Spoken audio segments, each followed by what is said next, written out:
Hi friends, சபரிமலையில் வந்து விரி அப்படின்னு சொல்லுவாங்க. விரி அப்படின்னு என்னென்னு பார்த்தீங்கன்னா பாய்ங்க. சபரிமலைக்கு போனோம் அப்படின்னா சாமி கோயிலில் வந்து கட்டெல்லாம் சாமியெல்லாம் கும்பிட்டு வந்ததுக்கப்புறம் இந்த கட்டை வந்து எடுத்து கொண்டு வந்து வச்சு இந்த மாதிரி விரி எடுத்து அங்கே வச்சுருவாங்க. வச்சு அதில் இருக்கிறதெல்லாம் பிரித்து நெய்யெல்லாம் தனியாக எடுப்பாங்க. அந்த டைமில் வந்து பார்த்திங்கன்னா இது வந்து 60 ரூபா வந்து சார்ஜ் வாங்குவாங்க. திருப்பி போகிறப்ப 10 ரூபா ரிட்டன். அந்த டோக்கன் கொடுத்தோம் அப்படின்னா 2 ரூபா, ஸோ 10 ரூபா வந்து ரிட்டன் கொடுத்துருவாங்க. இது வந்து எங்கே இருக்குதுன்னு பார்த்தீங்கன்னா அன்னதானம் கொடுத்துக்கு நேரம் மேலேயே இருக்குங்க.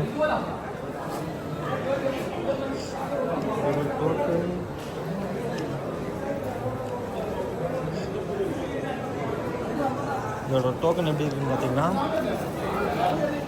இந்த மாதிரி இருக்கும். இது பேர் தான் விரி. இங்கிலீஷு, மலையாளம், ஹிந்தி, தமிழ் 4லையும் எழுதிக்கிறாங்க. 10 ரூபா விரி, 50 ரூபா விரிக்கு 10 ரூபா அட்வான்ஸ்.